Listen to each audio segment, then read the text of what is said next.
This podcast is brought to you by our friends at Anchor by Spotify. And if you haven't heard about Anchor by Spotify, it's the easiest way to make a podcast with everything you need all in one place. Let me explain. Anchor has tools that allow you to record and edit your podcast right from your phone or computer. No specialty training or equipment needed. When hosting on Anchor, you can distribute your podcast worldwide on listening platforms like Spotify, Apple Podcast, and many more. It's everything you need to make a podcast all in one place. And best of all, like I've been saying, Anchor is totally free. It's free. Download the Anchor app today or go to anchor.fm to get started and make your podcast dreams a reality. That's anchor.fm. What are you waiting for? Download the app. Well, it's a big show. Welcome to the Fade Route It's a big bad show tonight. with DNZ. Yeah, it's a big show. Here are your hosts, Cracking up, telling them lies. DNZ.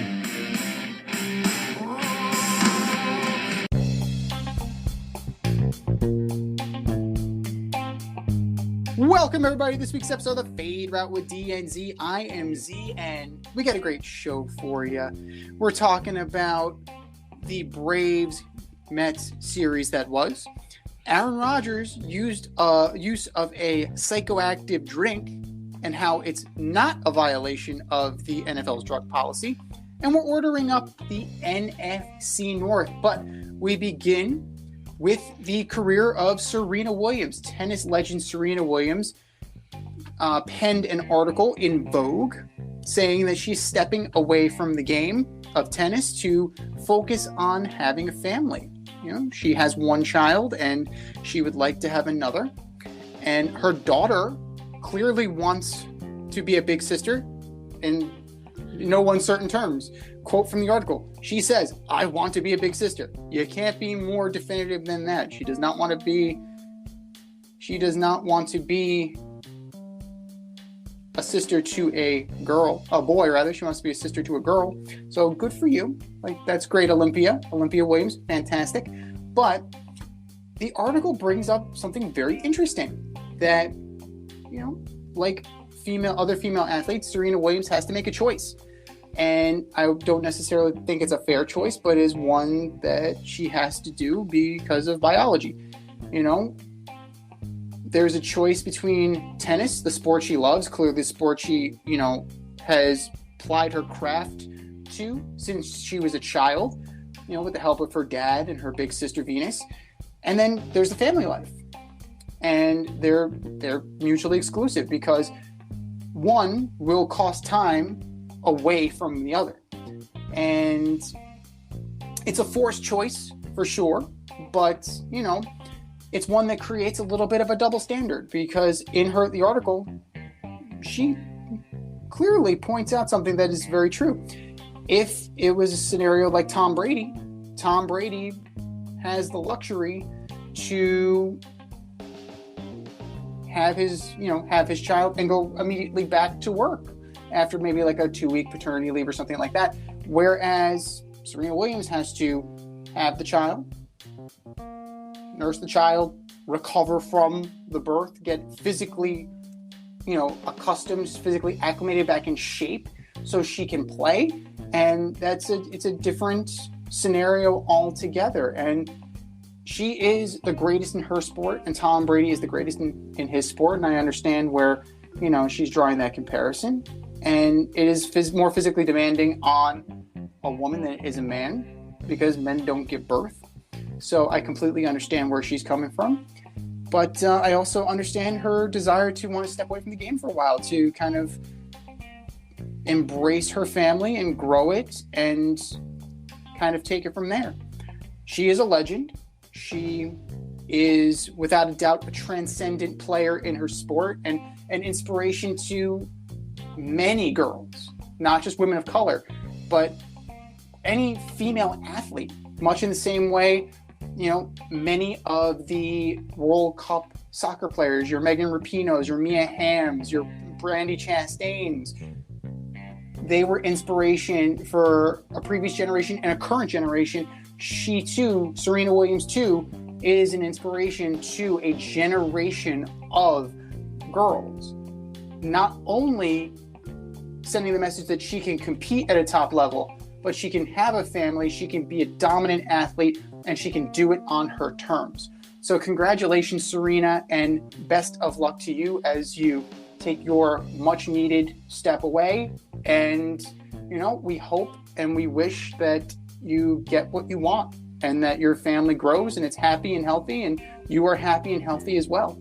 And here he is. I've known this guy since our days on Carousel Shoes, flight crew through and through, the last QB in St. John's history. What's up, D? How's it going, man? Yeah, it's going great. You were so excited to start the show with Serena Williams. To me, it is what it is. I mean, we have the WNBA. Those women, they usually take a year off to have a kid, and they come back to play in basketball. Serena got her family started, I think, a little later in life. She's going to be 40 this year, or maybe even 41. She'll be 41 this year. So, I mean, she had her time. For me, I've never really been a big fan of hers. She always came off to me as arrogant. She seemed to be not humbled by defeat. In the past, she would always talk about injuries, refs, or weather to kind of cite why she lost to somebody. And she's a dominant player. I mean, she's probably the best women's tennis player of our generation. You see her play people, and sometimes she's just overpowering and just dominates. And then to her credits, when as she got older, she wasn't able to keep up with some of the players she was playing, and her body started to betray her.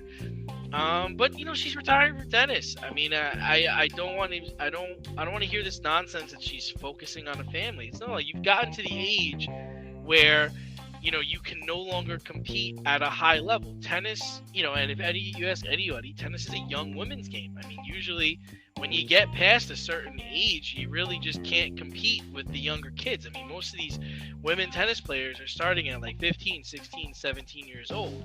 And she's inspired so many people to play the game. And, Will Smith did the movie about her father. I mean, her and Venus are legends. But, it's like when I retire, I'm not going to say, well, I'm going to go spend time focusing on drinking and being on the beach. No, I'm going to say I'm retiring. Like, I'm finished with my work. I'm finished what I was doing. But, like I said, I think I'm looking forward to the future of women's tennis.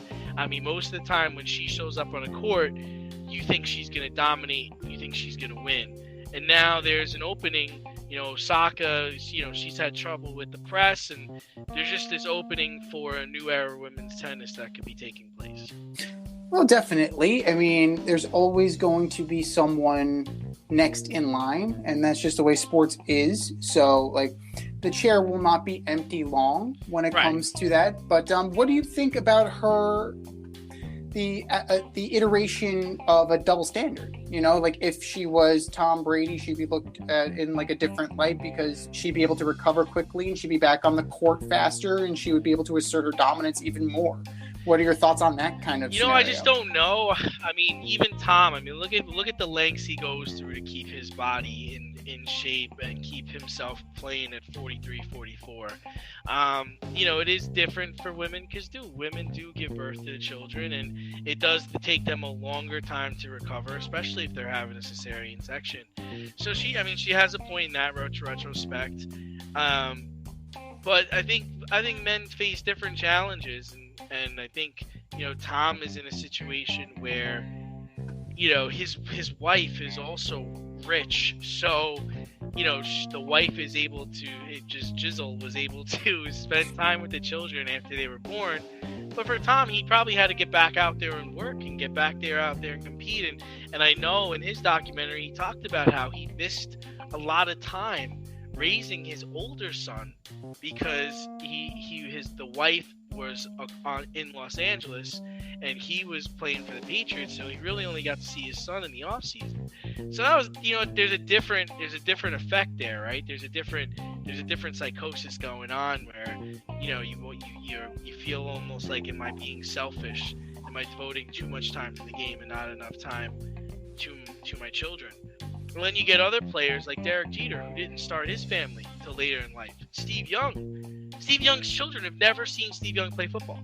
Mm. He married his wife later on in life, and they had children later on in life. So, there's it could be looked at in a multitude of ways. Definitely. And as far as legacy goes, where does she stand? Where does Serena Williams stand? You have Margaret Court, you have Martina Navratilova, you have Chris Everett. Like, where is she in the pantheon? Yeah, it's hard for me to speculate where she is in the pantheon, but I can say she's the greatest women's player of my generation. I single-handedly have watched her dominate some of the best players in the world. And I don't know if the women athletes or the women tennis players before her dominated the way she dominated. I mean, I think she had a record of 186 consecutive weeks at number one or something like that, or something crazy like that. Like that's insane, So, and I think 319 weeks in total at number one. I mean, she is a force to be reckoned with. She's dominant, and yeah, to me, she's the best all time that I've seen. Yeah, we've never seen a force as dominant as Serena in singles and the Williams sisters in doubles. That's the thing. Like, they are a force. The Williams sisters, Serena as well as Venus, but particularly we're talking about Serena here. Serena is a dominant force, and I would say that her stature is very well set in women's sports history, and I think that she's definitely going to, there's always going to be someone to come along, but she's the greatest of a generation. I agree.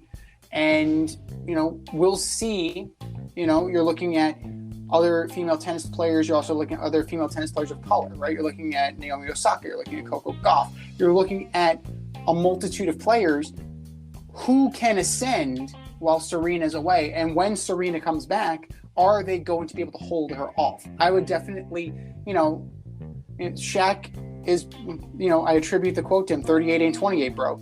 But, when Serena comes back, she might be 42, 43. 43 ain't 20, 43 ain't 33. But, the other athletes need to make hay while the sun is shining. But Serena Williams will be back, and we will hear from her again.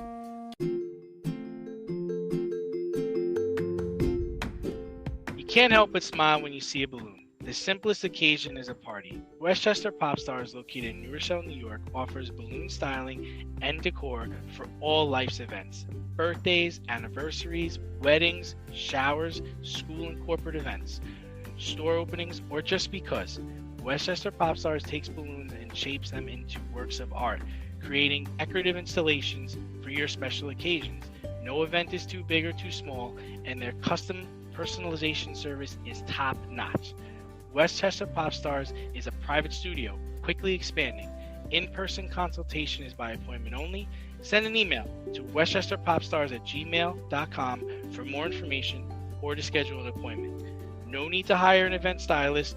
All you need is balloons. Currently servicing Westchester, Putnam, New York City, and Connecticut. To find Westchester Pop Stars, search for them on Instagram, Facebook, or Google. Now, I'm away on vacation, coming to you live from the Mariner Inn in LBI. I needed a break. After that series between the Mets and the Braves. That was an absolute emotional roller coaster for me, mostly because of the fact that I never thought, with the exception of one game, I never thought that it was going to be over until the final act. And that's how you want baseball, right? You want the nail biter. You want the emotional roller coaster. The Mets took 4 out of 5 from your Braves. It was definitely sweaty. Like, there was nothing comfortable about it at all. As the resident Braves fan here, how are you feeling right now? I'm checking in with you. How you doing? I love how you plugged the Mariner in. Did they give you a polo for that? I might just get an extra set of towels, but we'll go with that. So how did I feel? I mean, I was uninspired. That's the word I came up with. We couldn't beat DeGrom. We couldn't beat Scherzer. We're gonna have to beat those guys at least once if we meet the Mets in the playoffs. You're probably gonna have to beat one of them twice. So that's where I was. I liked how we beat Walker, or Walker kind of beat himself, and we touched up the bullpen, which I thought was important. I thought Showalter bringing in Diaz and making him pitch 2 innings was a great move by him, because he wanted to show, hey, I could do this, and he could do this, and we could do this if we wanted to. I think we were out coached. I mean, Buck is just, I underestimated how good of a coach he is. He really just knows his team, knows his players. So he's got them playing for him. But we need to pitch better. I mean, Fried looked like fried chicken. Now on the IL with a concussion. And then we have Strider talking shit after a loss. Like, dude, it's not a good look at all. Be a humble loser. They beat us. So yeah, I mean, I felt Riley got some good rips. He wasn't afraid of Scherzer, and he wasn't afraid of DeGrom. I thought that was great. Like, he looked like a ball player against them. We needed that. They tested Acuña's arm. And they were not afraid of it, and he didn't deliver. He had good at bats though. He had a good series, I felt. He put a charge into a couple, and he scored runs. He had RBIs, and I think he's going to be ready next time he faces some of those other members of the bullpen. I think they showed Acuña a lot, and he's not going to forget about it. No, definitely, and it was a learning curve. It definitely was a learning curve, and we're going to see. Like, this is not over by any sense of the imagination, because August 15th, this coming Monday, the series starts, right? Round 2 starts in Truist Park. Now, the Braves did touch up Taijuan Walker. Taijuan Walker had his worst outing of the year. They got to the bullpen several times. Adam Ottavino, another inherited runner, comes around to score. Seth Lugo was up and down in the series. But the only comfortable bullpen arm that you have, if you're a Met fan, is Edwin Diaz. And the rotation is not there where they're going 8 and then you're handing it off to Diaz in the 9th. And Diaz can't go 6 outs routinely. He's not Goose Gossage. That game isn't there anymore. It's just not set up for that anymore. But kudos to Tyler Naquin having a big series.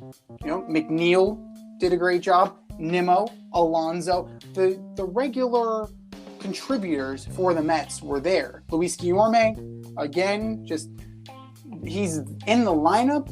He's going through a little bit of a rough patch right now. I'm still not sold on why he is in over Eduardo Escobar. Solid defensive plays though in the series. Solid defensive plays. Absolutely, I'm with you on that. But you need to provide a little bit with a stick. Now, he's been there most of the year. This might just be a blip on the radar screen. And Eduardo Escobar is, they're in a strict platoon right now. It appears that they're going to be in a platoon. So that's the way they're going to go. And, I see that that's the way this has been structured. And as of right now, kudos to Billy Epler, because the big additions were DeGrom, Trevor May, and James McCann. So, say what you will about James McCann. But May has been up and down. He's got to hit his stride.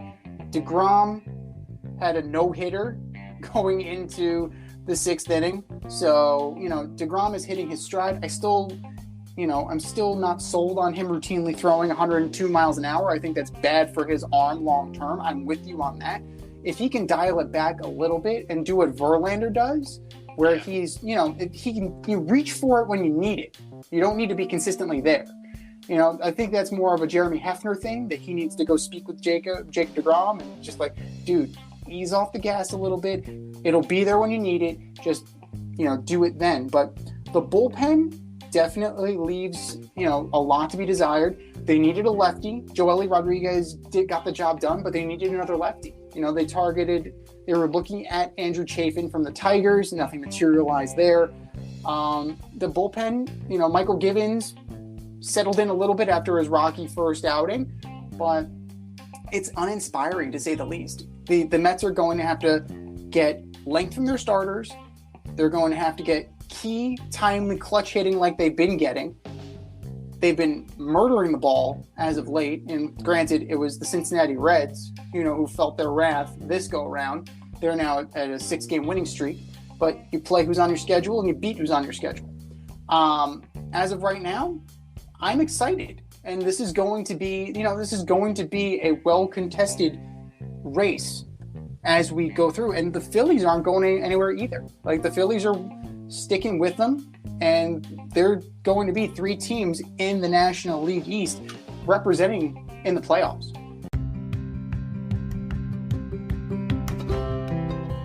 Do you love brownies?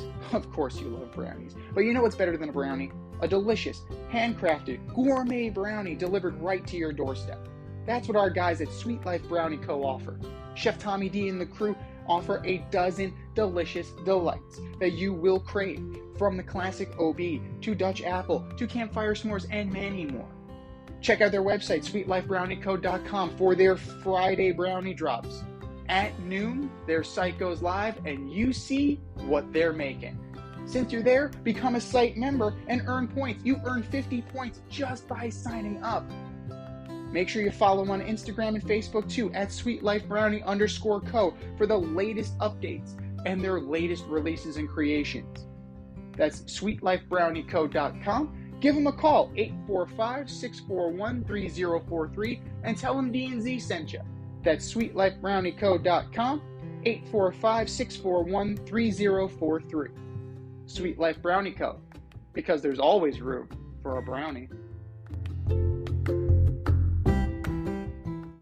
For sure. And, sticking with the cream of the crop in baseball, the Dodgers asserted their dominance over the darling Padres with a 3-game sweep, outscoring the Fathers 20-4 in the 3 games.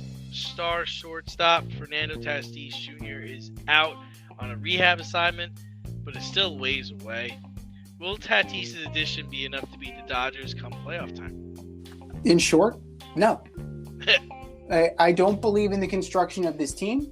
I don't think that they are in a good spot, in a good enough spot to beat the Dodgers, who have been there before and who have handled the moment before. They've got a pelt on the wall. Please tell me what the San Diego Padres have done besides assemble a really good team on paper. You don't win on paper. And, Juan Soto is already writing checks that he can't cash, because he mentioned, good luck to everybody. Good luck to the pitchers who have to face us. Well, outscored 20-4. Look at the scoreboard, Buddha. I'm doing fine. Look at the scoreboard. We are doing A-OK, sir. Now granted, they had the 11 most runs in the National League. 505, solid. On-base percentage is solid. Slugging is they definitely need more. Their batting average is but they need more out of their pitching. They have all the names, right? You have Darvish and Snell and Clevinger. You go down the line. They just added Josh Hader, who blew a save. The pitching needs to improve. The pitching desperately needs to improve. And the Dodgers have done enough that they've built up enough of a lead. The Padres are 16 games back. Jeez. So, yeah. The Dodgers, Freddie Freeman is killing it. Mookie's killing it. Trey Turner's killing it. They've scored the second most runs. they're not going anywhere. So the Padres need to outpitch because the Dodgers offense is just going to take it to you. And frankly, like, the division's a wrap. You're just playing for the playoffs.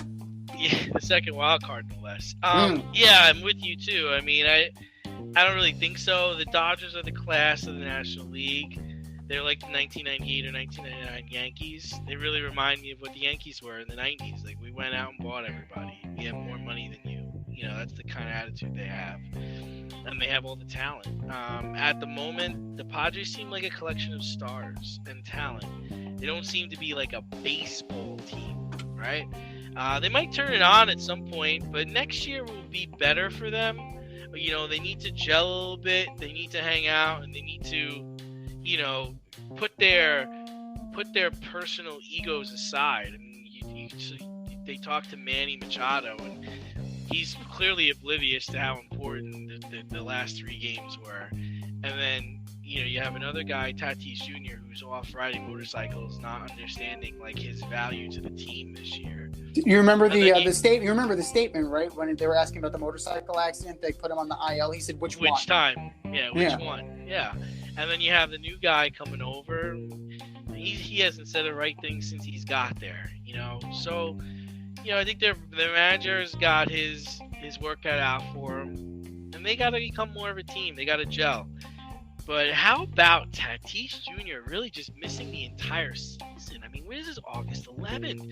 This guy was supposed to be back around the All-Star break. Mm-hmm. It's unbelievable. And, you know, at some, you know, I thought we were going to get to see him. And now when he comes back, he's going to have to get in shape. And then, you know, he's just going to get hurt, right? He's going to get hurt again. Yeah. Now, I threw this out on trade deadline day. I threw this out on Twitter at FadeRouteDNZ. When the Juan Soto thing went down, in order to match up salaries, I put out a tweet that said, the only way you're doing this is if you're doing Soto for Tatis straight up, to balance out the money and to balance out the age, because that would have been a perfect deal for Mike Rizzo. You want a rebuilding team? There's your superstar. Like, that's the guy. You're throwing Tatis into the mix with Soto and Machado and, you know, guys that need to have their slice of humble pie, and Tatis, who clearly needs to have his slice of humble pie. It's not a good mix. Like, there's a lot of personalities in that. There's a lot of ego. There's a lot of ego. A lot of ego. And Bob Melvin, this is the quote-unquote most talented team he's ever coached. He's taken less and made more out of it. So, it's the opposite of everything he's had to deal with, right, up until this point. Yeah, and I don't think that Tatis, you know, I don't think that one man makes a team. I don't think that in Major League Baseball. So Tatis can be good for a spark, but he's not a 16-game spark, because the Dodgers are still way ahead, and the Dodgers are way better, and the Dodgers are a confident bunch. And yeah, like Tatis, like you said, he still needs to round out into baseball shape. So what's he going to be? And there's no guarantee he's going to get hurt again. You know, there's no guarantee. Meanwhile, speaking of guarantees, we're guaranteed that the Yankees season is going a little roller coastery right now. The Yankees broke their 5-game losing streak. They beat the Mariners 9-4 after Aaron Boone called a team meeting.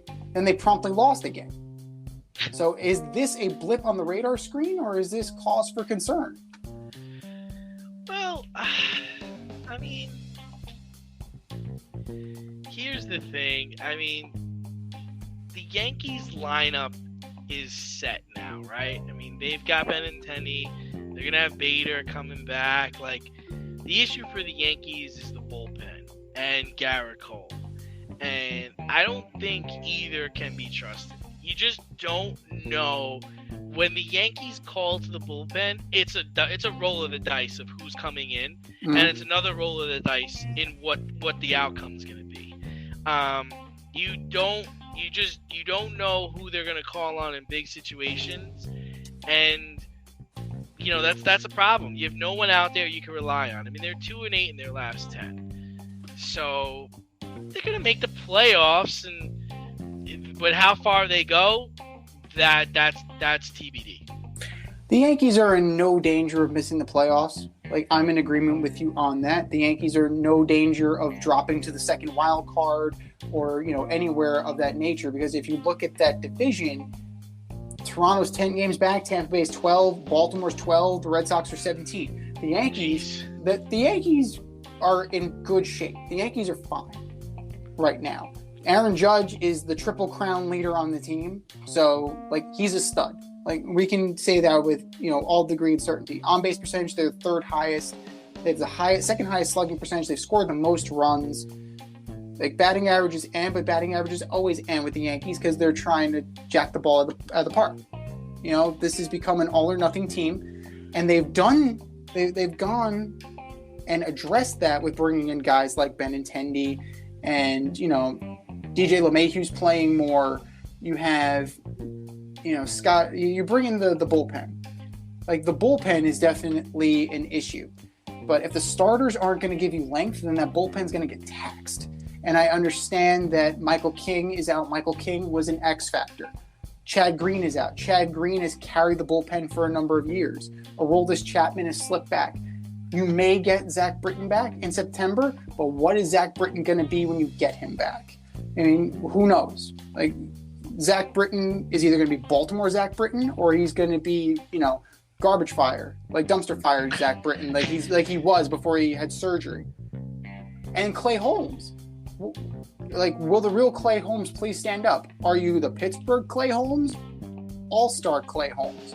Has the league figured you out, or are you about to turn a 180? Are you about to go and show who you are? So the Yankees pitching, the Yankees are hitting enough to take care of business.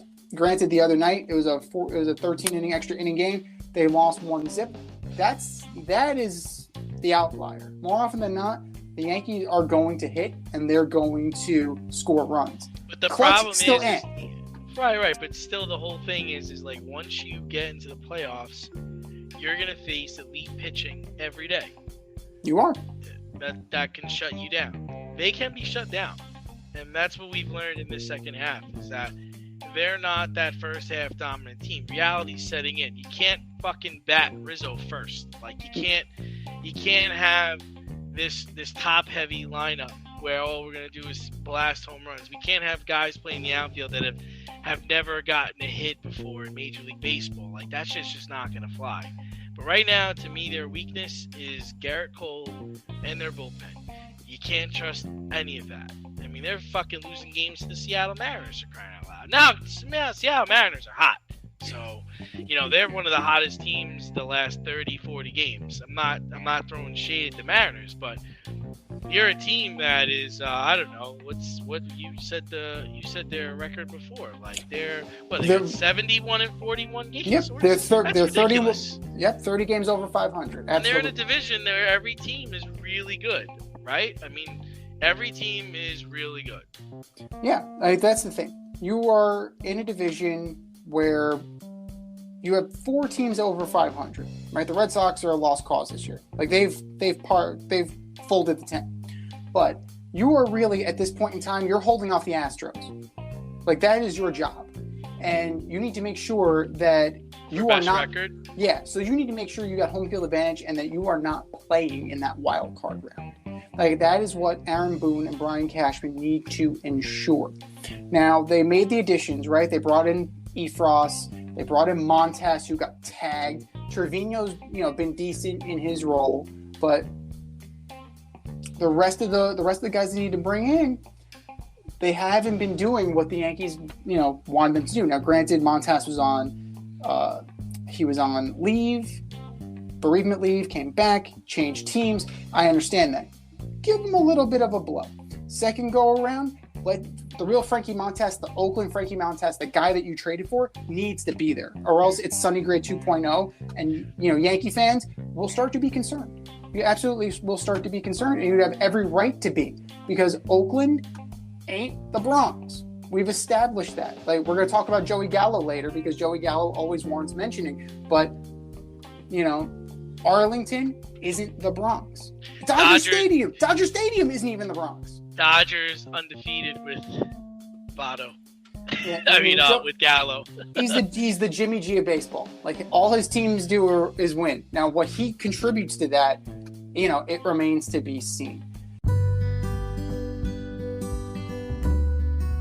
Avoid messy accidents. Get better stopping power with your brake pads. Callahan brake pads. You never know when you'll be driving in the road and there will be a truck tire that you need to avoid and save your family. Callahan Auto. We really care about what's under your hood. In other news, Packers quarterback Aaron Rodgers has admitted to using the psychoactive drink ayahuasca during an offseason retreat to Peru in 2020. The NFL has said that Rodgers did not violate the terms of its drug policy.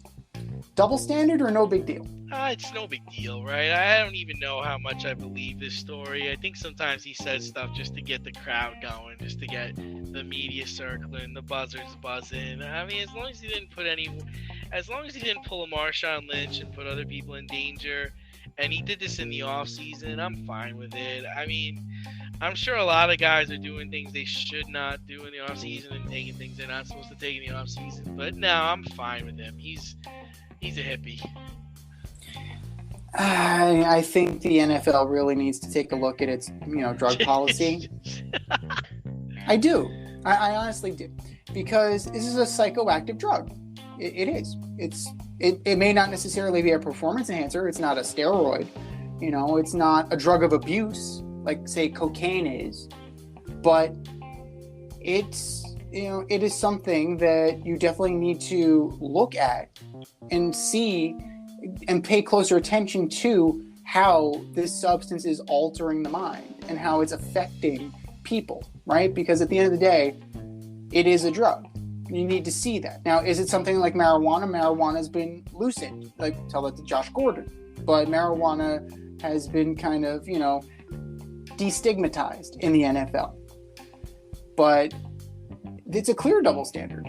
Because he's because he's Aaron Rodgers, because he's a quarterback. Like, we're just going to sweep this under the rug because they can't afford to have Aaron Rodgers missing time for violation of its drug policy.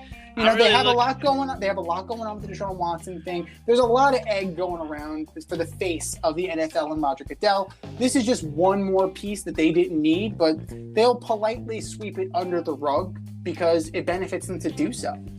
I can't remember the last time I was this excited or this intrigued or interested in seeing what a team is going to look like the first 5 weeks of the season. That's the Green Bay Packers. Like, I'm really looking forward to seeing how Matt LaFleur coaches this team and how this offense looks with all essentially rookie or I'd say B-level receivers. There's no Jordy Nelson out there. There's no Greg Jennings, and there's no Adams. So what's this gonna look like? Like, how are they gonna function? What's the go-to play? You're throwing back shoulder fades to Allen Lazard? Really? I don't think that's gonna be in the playbook anymore. Or is the rookie that they drafted? Is he gonna have a big year? I think his name's Watson. I'm really curious to see how this all unfolds because they're paying this man a ton of money, right? And where you're essentially saying is he's going to make everybody else on this team better. He hasn't done that the last 5 years, but this year he's going to make everybody better. I don't see it. I mean, maybe that's the whole point. He was opening up his third eye with the ayahuasca in order to see things that weren't there. But, they believe in Christian Watson. Romeo Doubs is another player that Aaron Rodgers is particularly high on. He's making one wow. I believe the quote is he's making one wow play per practice, which is nice. Like, that's great. You're building up the confidence of this kid. But, when the lights are on brightest, is this a kid you can trust? Yeah, we'll see. I mean, they're also in they're in a soft division, so yeah. We'll see how all that plays out. But now we go from an established quarterback to two guys still making their names. Dolphins quarterback Tua Tagovailoa is slinging it in training camp, impressing coaches with his accuracy. Meanwhile, Patriots quarterback Mac Jones, who did not start tonight in their first preseason game, is struggling in the absence of Josh McDaniels, who is now head coach of the Las Vegas Raiders. Will he have a better year? Which guy's going to have a better year when the lights are the brightest, Z? Well, you would think with all the weapons they surrounded Tua Tagovailoa around, they surrounded around him, you would think Tua Tagovailoa would be the guy. Health is going to be the major factor for him because Tua Tagovailoa gets hurt. Like, that's what he does. Now, it's easy to shine when you're in 7-on-7 drills and you're not being hit, you're not being rushed, and you're allowed to have the play develop, right? Tyreek Hill is talking about his accuracy. Jalen Waddle, these guys are looking like studs. And apparently they were impressing as well. Tua was also impressing in the game against the Buccaneers. Now, I don't know how many of the Bucs starters were actually on the field. I don't know what they were running, but it's the first preseason game. Chances are it was not anything from the VIP section of the playbook. It was very, I'm sure it was very vanilla, and it was something that, was very safe. They're saving the good stuff for the regular season. Mac Jones, this is worrisome from an administrative standpoint because you're listening to this, and we don't have an offensive coordinator. We don't have a defensive coordinator. We're eliminating coordinator positions this year. Right? Joe Judge is going to call some plays. Matt Patricia is going to call some plays. Steve Belichick is going to call some plays. When did the New England Patriots become the Brooklyn Nets? That's what I want to know. Because, some nights, Matt Patricia's going to be the head coach. Sometimes, it's just Kyrie's going to coach and KD's going to coach and Harden's going to coach. This is not good. This is clown behavior by the Patriots. I'm surprised I'm going to say that, but dude, Bill, what are you doing? Bubby, what in the hell are you doing? Listening to reports out of camp, Tom Curran from the New York Post for NBC Sports Boston, he's describing distressingly bad play. Run stuffs, aborted plays, would-be sacks, distress lobs into traffic just to get the ball out. This is in practice. This is against, your team's defense. And I'm sure, again, it's vanilla, and I'm sure it's basic. And, if I'm Bill Belichick, I am very concerned about what I have done instead of naming a coordinator, knowing that Josh McDaniels isn't coming through that door again. I can't rely on Josh McDaniels getting fired again and having him come back home like the prodigal son. I can't have that. So I'm very concerned with what's going on around Mac Jones. So I'm picking Tua Tagovailoa by default. Yeah, it's a tough question because, the Patriots, like you alluded to, they have a new offense. What is it? Yeah, and nobody seems to grasp it, even the players. And all of the offensive players are uncomfortable. They had a team meeting on the field because just people weren't picking it up. My question for Bill would be why are you trying this now? You've had success your whole career doing it one way. You've had your Charlie Weisses. You've had your Brian. You've had your you had Josh McDaniels. You've had Bill Callahan. You've had all these guys, and now you're deciding to go to the system where everybody gets to call play. Everybody's a offensive coordinator. The Patriots have also not drafted well the last couple of years. I mean, they haven't drafted a Pro Bowl caliber player besides Mac Jones in 4 or 5 years. So I think they're gonna be in a heap of trouble. Now you look on the other side, the table does seem set for Tua to succeed, and they've given him every weapon imaginable. He's got running backs, wide receivers, tight ends. He just needs to stay healthy. And you want him to be accurate in camp. I know the pressure isn't on, but you want him to be accurate. And he shined in big light. He's shined before in big lights. I mean, he came in at halftime in the national title game, won the championship. So he definitely do it. Everyone can make those throws in practice, but can you make those throws in the games? I think he can. So I'm going with Tua as well.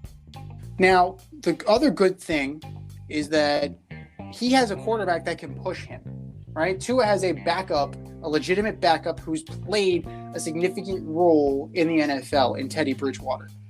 Yeah. Mac Jones is being pushed by Brian Hoyer. Brian Hoyer is very good at getting Gatorade, making sure it's the right temperature. Like he can carry the clipboard just so, but he is not somebody solid babysitter also. Yeah, that's what I've heard. That's what he's doing. But he cannot be confused with a competent quarterback. Meanwhile, Teddy Bridgewater will get significant time this year because, like I said, Tua is down for at least one injury. He's going to miss at least 5 games, at the minimum 5 games. Teddy's going to come in. He's going to do what Teddy does. The other thing that's very big that we're kind of like soft pedaling here is that James White retired. So if you were expecting James White to come and help Mac Jones out, to be that passing down running back. Yeah, I was surprised by his retiring. But, yeah, I mean, either his injuries were that severe or he saw the writing on the wall and just like, fuck, man, we're gonna suck. I can't wait to get to Tampa Bay, so I'm just gonna get out now. So I don't know what the deal is with James White. Hopefully it is, hopefully it's just that he saw it was time. And, all right, so let's say this. Okay, you're the Miami Dolphins. Mm-hmm. You open up the season, you're playing the Patriots at home. Now, Patriots never play good in Miami.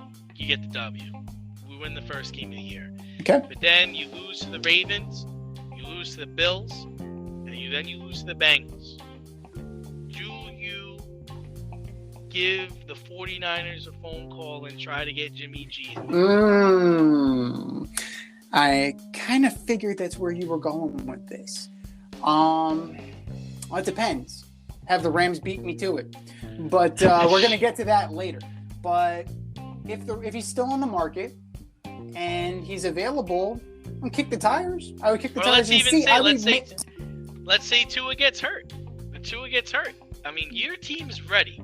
You got 4 running backs that can run the football. Yeah. You got 3 really good wide receivers. You've got a tight end that's supposed to be the next big thing. You can't waste this year away. No, you can't. And do you bring him in now? What are you waiting for? Why wouldn't you? Right? Tua could be your guy. Doesn't mean Jimmy can't hold a clipboard down there. And like you said, you do better when someone's pushing you anyway. Teddy Bridgewater's good. He ain't Jimmy G. That's true. Like Jimmy G is better than Teddy Bridgewater. I will give you that. If I'm the Dolphins and I feel that quarterback play is lacking and he is the reason why we are, we have to look at the results, right?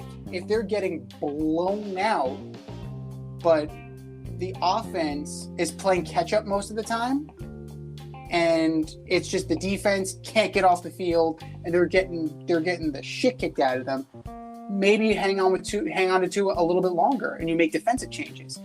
You can't really speak to that. Now, if Tua is the problem, if he is constantly turning the ball over and the offense isn't clicking and you're getting blown out because your offense isn't cutting the mustard, yeah, I would definitely give them. I would give the Niners a call and see what they offer. See what they're looking at. If they're looking at like a 6, maybe a conditional 5 or a 4 that becomes a 3. If Jimmy G plays a certain number of snaps, now remember, I might do that. You've also lost your first round pick next year. Oh, Tua can't stay. No, I mean because of the whole scandal with the Tom Brady scandal. Like they don't have a first round pick next year. Yeah, but you're not going to be able to get a quarterback in the draft. No, you're not able to do that. And realistically, you need to see what you need to see what's going to come out of the college football season and who's it going to be. I'm not 100% convinced that there's going to be a great quarterback coming down the line. And you got burned on this already. So it's one of those things that I don't know. Like, if you trade for Jimmy G, I don't know necessarily if you can go to Tua again. Like, I don't know how that feels, if the well is poisoned or not. Because he seemed to take the Tom Brady thing in stride, but I don't know if he's going to be like, all right, that's it. Like, I'm fucking done. Like, this is, you believe in me or don't believe in me. Trade me the Texans if you don't believe in me. Because you know what? I can start over long neck Davis Mills.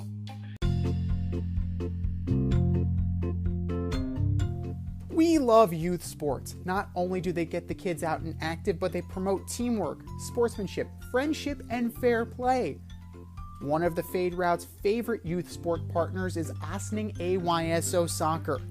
Their mission is to develop and deliver quality, player-centered youth soccer programs that promote a fun, fair, family environment where everyone is welcome and everyone plays.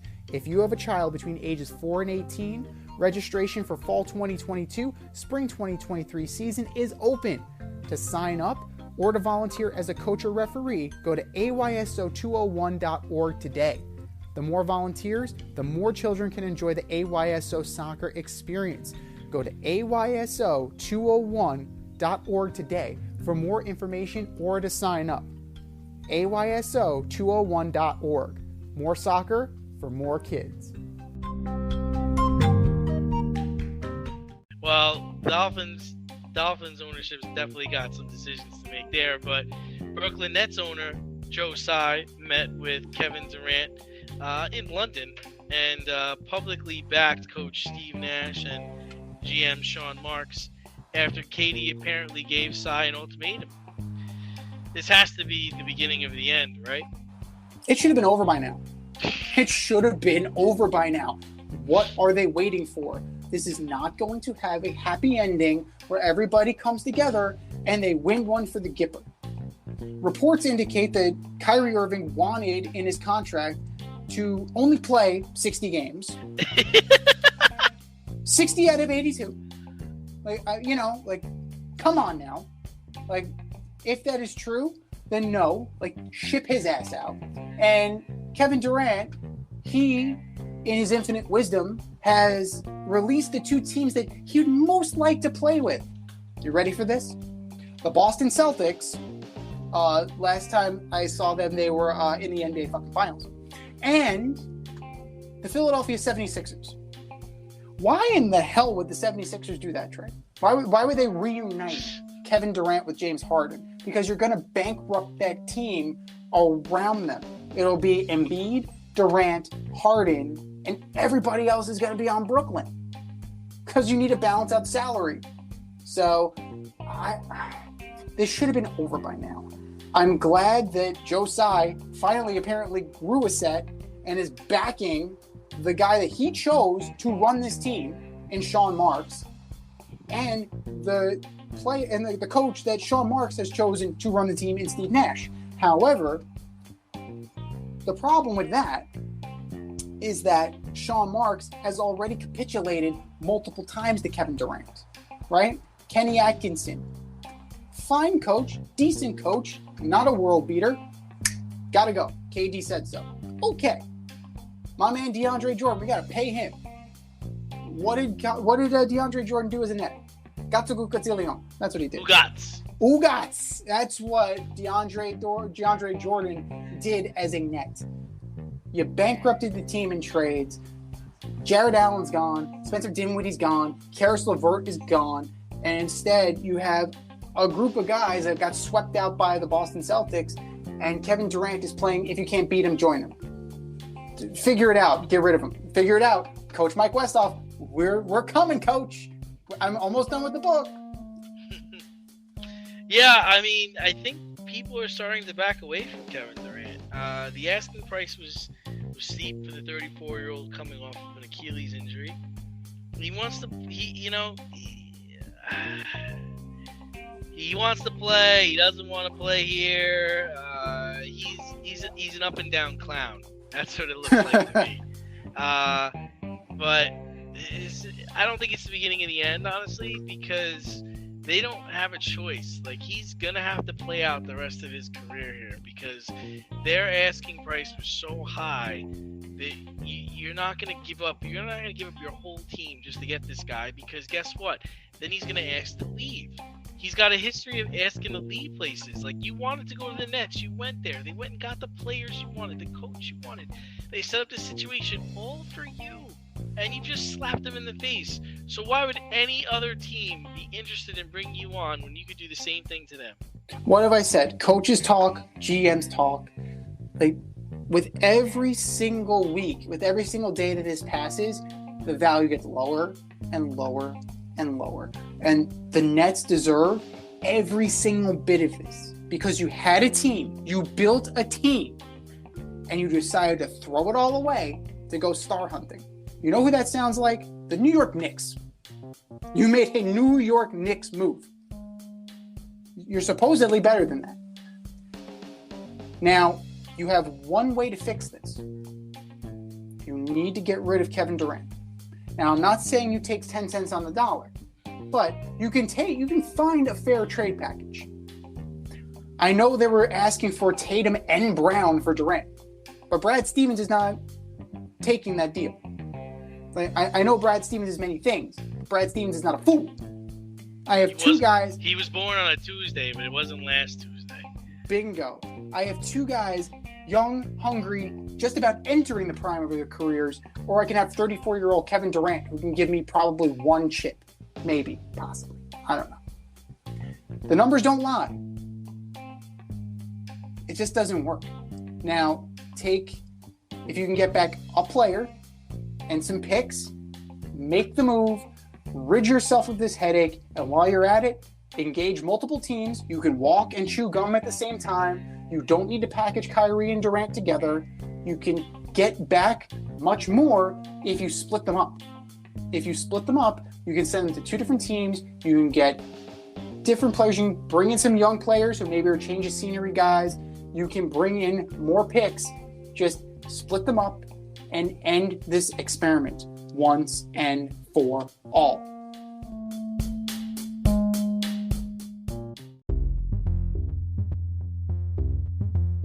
Are you in need of air care maintenance or service? I have the company for you. Air Care Technicians. They service the Westchester and Northern Bronx area and can help you with all your heating and cooling, maintenance, and service needs. Just give them a call at 914-315-1547. Again, that's 914-315-1547. Or shoot them an email at aircaretechnicians@gmail.com.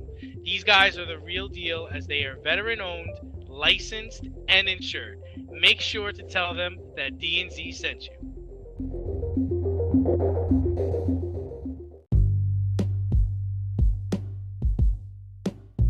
Bullshit or no shit? We're going to debate this week's most controversial sports topics right now.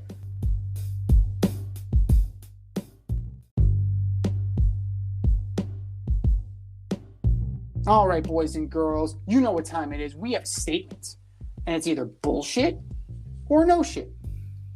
Here we go. Bullshit or no shit number one.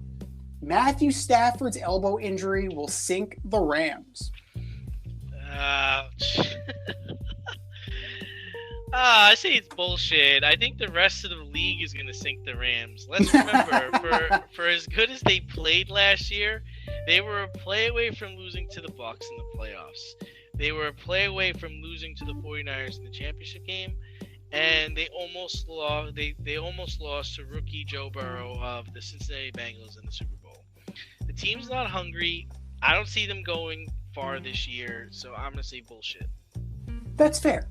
That is fair on a semantics level. I appreciate that.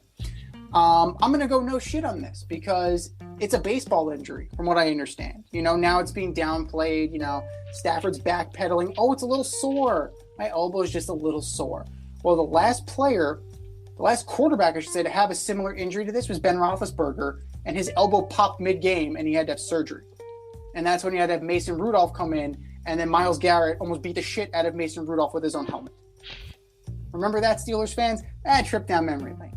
Now, like I said before, the Rams could be in on Jimmy G. Now, would the Niners be willing to trade within division? I don't know.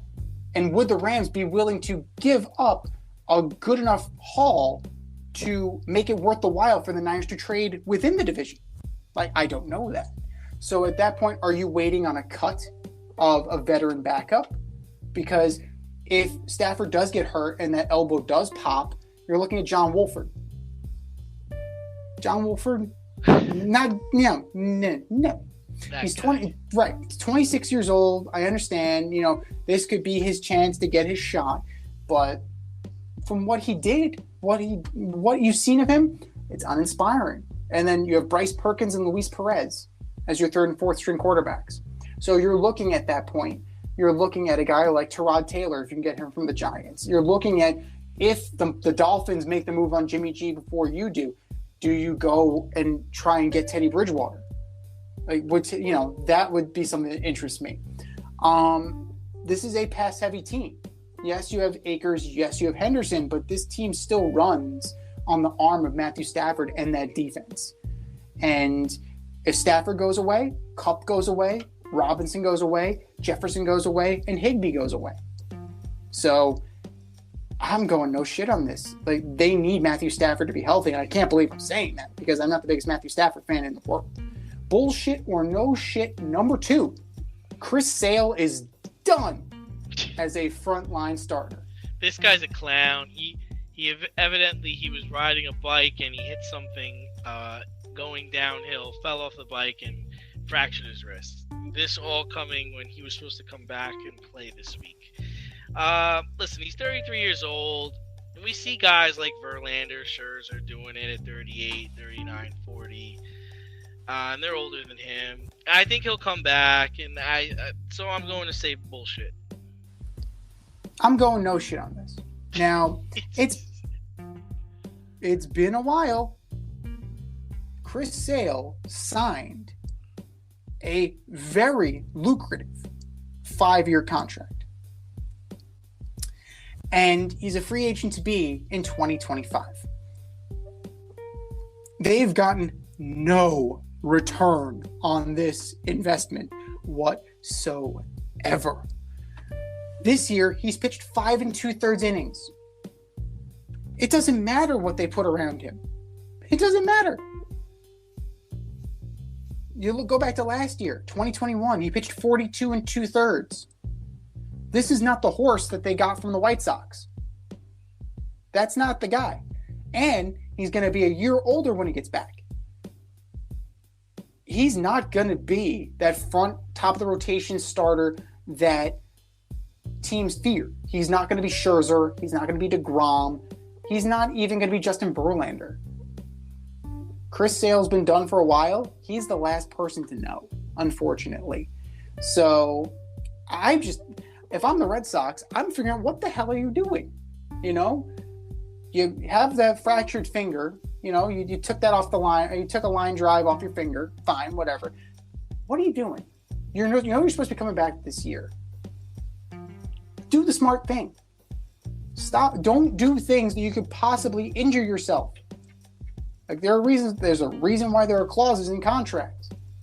Just take it easy and just do the rehab. Just do the necessary rehab. That's all you needed to do. You had one job. And you royally fucked that up. And we're paying you $145 million to do what? Not play? No, absolutely not. The Red Sox may try and get it out from under this contract. I don't know who would be crazy enough to take him, but they would have to do a Josh Beckett, Mike Lowell deal.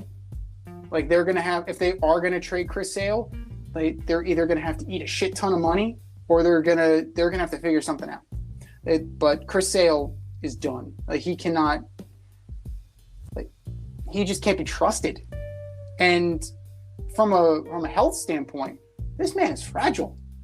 This man is just fragile. He needs to get a bone density scan or have some extra calcium supplements or something, because I don't get it. I just, that's a medical marvel in and of itself.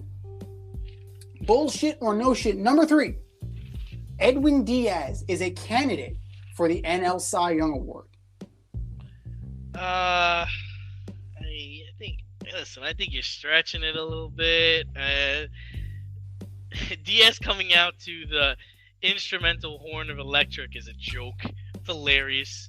To me, it's Scherzer in the National League, right? I mean, he's got a 1.98 ERA. He's 8-2 with 120 strikeouts. So I'm gonna say bullshit. I'm going to say no shit as a candidate. As a candidate. Now, as a candidate, that doesn't mean I'm saying that he's going to win it. Now, in 15 games start, right? Scherzer, 95 and 2/3 innings, 120 strikeouts, 1.98 ERA. Perfect. Cool. That's a fine candidacy. Solid. Now, solid. Carlos Carrasco, also of the Mets, 13 and 4, 3.76, 22 starts, 124 and a third innings, 123 strikeouts. Solid. Edwin Diaz in 45 and a third innings, 91 strikeouts, and only 26 saves. Like, I understand, but now he's going in and he's doing multiple inning saves. So that's where that innings pitched comes to be. Now, we have not had a relief pitcher since Eric Gagne take home the Cy Young. Eric Gagne had a mega season that year, and we found out why. But I mean, Diaz is fine as a candidate, but you have other guys out there too. You have Tyler Anderson of the Dodgers, 13 and 1 with a 2.72. You have Sandy Alcantara. He's cooled off. He's 10 and 5 with a 2.01. But I can interest you in that ERA, right? 145 Ks and 166 innings pitched. Even your boy Kyle Wright leads the National League in wins, 14 and 5. 129 strikeouts and 134 and 2/3 innings. Solid. You have plenty of options. You have absolutely plenty of options.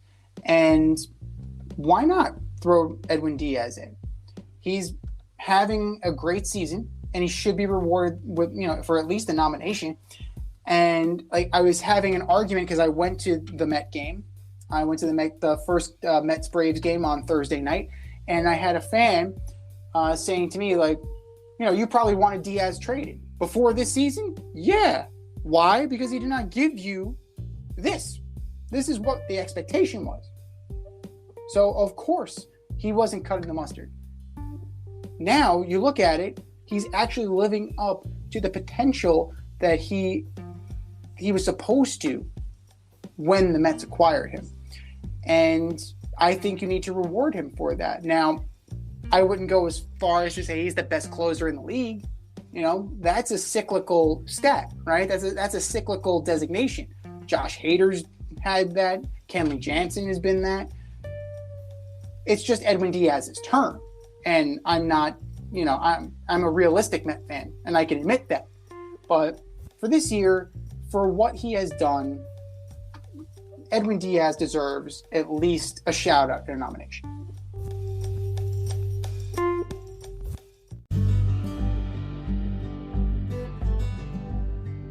For all the grill masters, green thumbers, home repair heroes, and DIY aficionados in the Richmond, Virginia area, if you're looking for a personal service, quality products, and a convenient shopping experience, look no further than Thacker Ace Hardware in Colonial Heights, Virginia. Owner Don Rackley and his team of local experts have everything you need to tackle all of your home projects. I'm talking paints by Benjamin Moore and Clark in Kensington, power tools by Craftsman and Milwaukee, electrical, plumbing, hardware, and let's not miss the grills. Weber, Big Green Egg, Traeger, Blackstone, top shelf, amazing. And for all you green thumbers, their nursery department is fantastic. Give them a call today, 804-766-4223, or stop by 27 Dunlop Village in Colonial Heights. That's 804-766-4223, or swing by 27 Dunlop Village in Colonial Heights.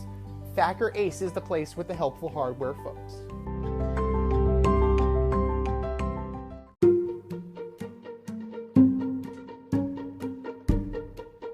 The Fade Store presents the Alleged Superstar of the Week Award.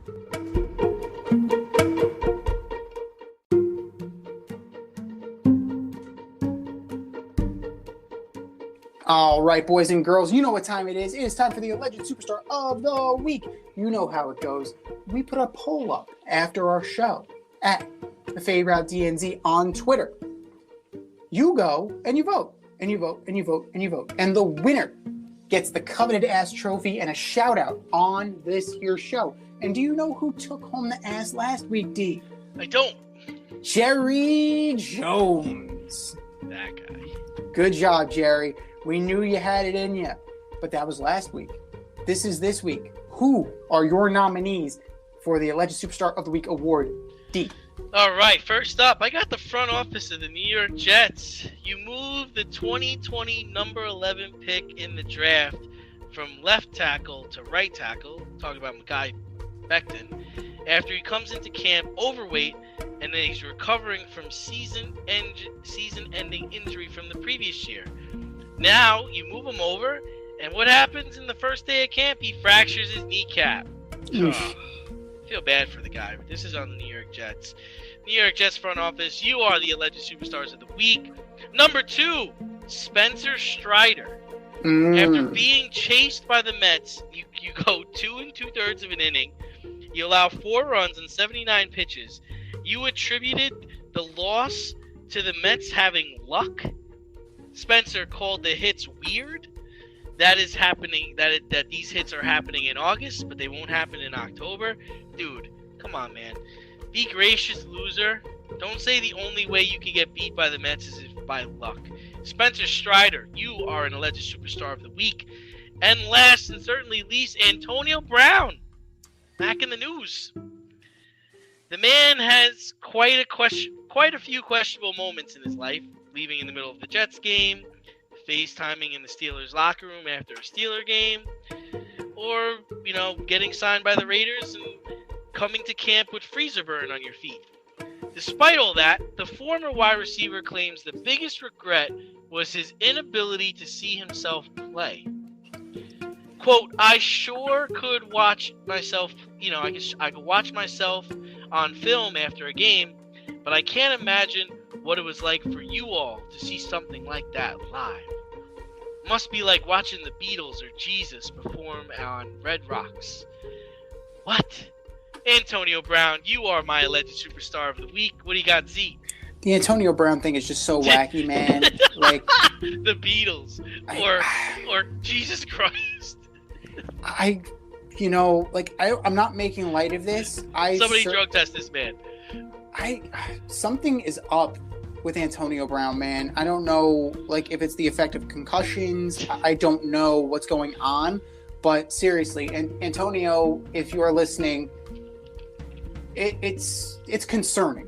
It's concerning. I'm not bullshitting you right now. I'm not that's some of these statements and some of these actions are concerning, but we're going to continue on with this. And for me, we have a late entrant, Marshawn Lynch, allegedly stealing a car, being drunk, then stealing a car, then getting pulled over. 2 of the tires are missing, including the front driver's side tire, which I don't even know how the hell you did that, but that's impressive. It's that's like eating the whole wheel of cheese and pooping in the refrigerator. But being dragged out of the car in Vegas, it's just a bad look. It's just a bad look, Marshawn.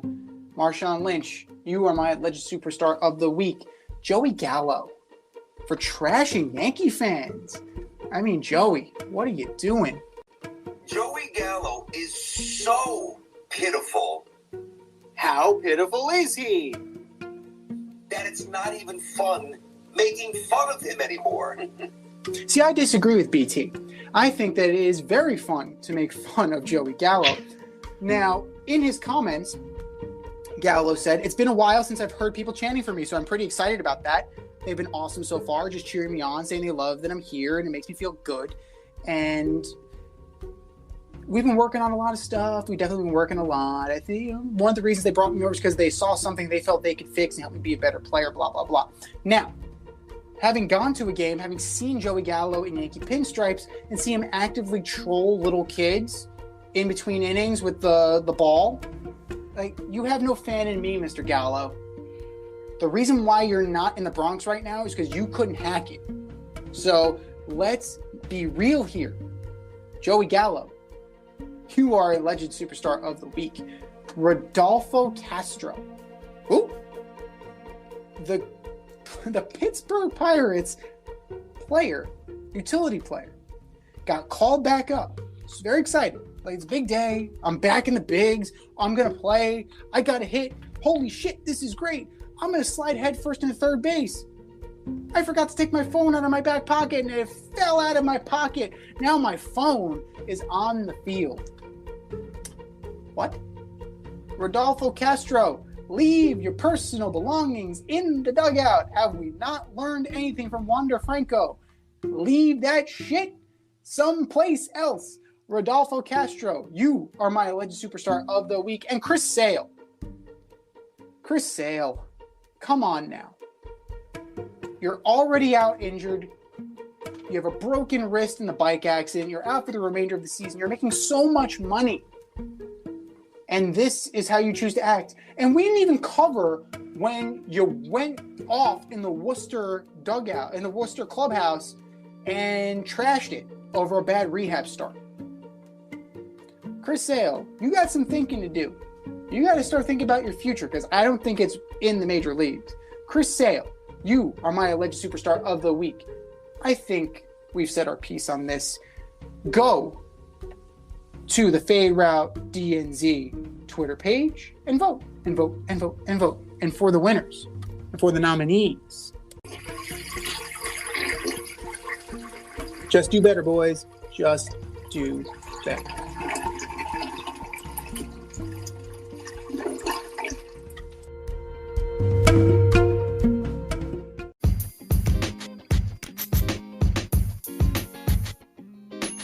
Your favorite podcast has its own merch line now. Go to the Fade store with DNZ.com today for all your Fade Route merch needs. I'm talking tank tops, t-shirts, sweatshirts, like yoga pants, we got those too. Like some cool accessories, we got those too. And we're not done yet. We have so much more planned for you, but check out what we have today at the Fade store with DNZ.com. That's the Fade store with DNZ.com.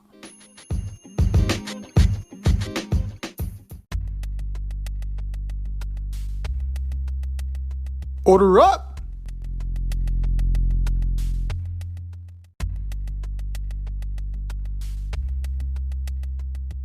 Continuing on with our NFL preview, it is time for us to order up. Order up, order up!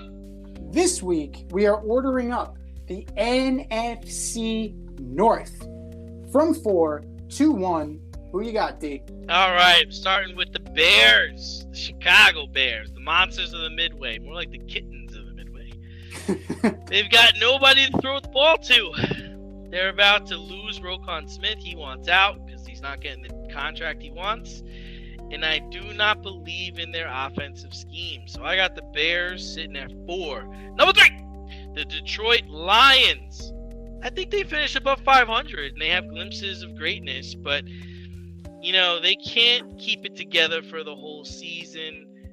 So I'm going with Detroit Lions at number 3. Number 2, I'm going with the Green Bay Packers. I think they struggle with their identity offensively, but they come together strong late. I think their rookie wide receiver turns out to be a stud, and they'll make the playoffs. And number 1, you might laugh at me, but I think it's the Minnesota Vikings. I think this is their year. Similar to the Falcons from a few years ago, I think Cousins has an MVP season. Jefferson and Thielen play off each other. Cook goes for over 1,000 yards. Irv Smith Jr. is back, comes back strong. Hunter and Smith stay healthy, and their defense ranks in the top 10. What do you got, Z? Well, we have some agreement on the bottom of the division. We'll put it that way. The Chicago Bears are awful. Awful, awful, awful, awful. Justin Fields, I can't tell you if he's good or not, but I can tell you who's not good. Trevor Siemian and Nathan Peterman. If Justin Fields goes down for an extended period of time, you have Trevor Siemian and the Peterman. The Peterman throwing to Darnell Mooney, Byron Pringle, Velus Jones Jr., and N'Keal Harry whenever he comes back because he had foot surgery. N'Keal Harry has just been a bust of a bust.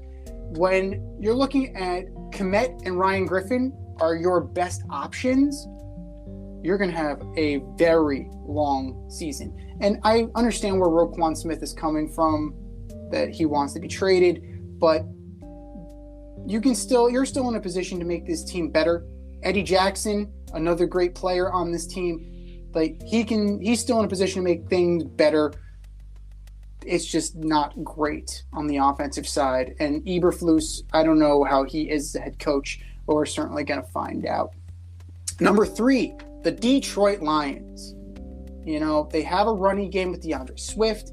They have a competent quarterback in Jared Goff. Wideouts, they believe in Jameson Williams. They think he's going to be really special. They have Hawkinson as their tight end. They've got some players. They definitely have some players. They have another year under Dan Campbell. Can this defense be better now that you have Aiden Hutchinson into the fold? And, we'll see. We will definitely see. But the one thing the Lions have going for them, they're not the Bears. Number 2, I'm going with the Vikings. And here's why. You have Kurt, regression to the mean cousins. The only thing that's going to save him from being 500 this year is that he mathematically can't go 500 this year. So kudos to you, Kirk. Dalvin Cook, great running back. Can he stay healthy? Can he do it? Chris Johnson, CJ2K, came out and said, there are 2 guys that he can see rushing for 2,000 yards. He said Dalvin Cook is one of them. I agree. Dalvin Cook never spends a full season on the football field. Madison's good, not as good as Cook. And with Cousins, yeah, you got Jefferson. Yeah, you got Thielen. Irv Smith Jr. is solid. The quarterback is still the problem. I get Mike Zimmer didn't like him, and there's a lot not to like about Kirk Cousins. Second place all the way. And for me, number 1, the Green Bay Packers. I've said it before, their not so great is better than a lot of people's best. And Aaron Rodgers, we know what he likes to do. Aaron Rodgers is kind of a prick. He's gonna sling it, and he's gonna have an MVP caliber season on spite alone. Never mind Aaron Jones, AJ Dillon, solid running game. You know what I've said multiple times about wideout. They need one more guy. Odell Beckham Jr., I'm looking at you. If Tunyon can come back, great. If not, Mercedes Lewis is there. Great pass it. He'll catch some touchdown passes. But ultimately, this is Mr. Rogers' neighborhood, and they're going to take home another division title. Won't translate to postseason success, but they'll be there. This has been the Fade Route with D&Z. Thanks for tuning in tonight. Catch our podcast Wednesday nights on Anchor, Spotify, iHeartRadio, Amazon Music, wherever you listen to your podcasts. Until next time, stay faded, everyone. Time for us to run the go route, but we'll talk to you next week.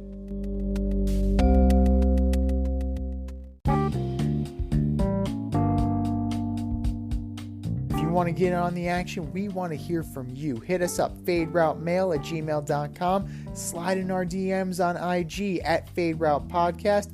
Drop us a DM on Twitter @FadeRouteDNZ. Comment on our YouTube channel, The Fade Route with DNZ.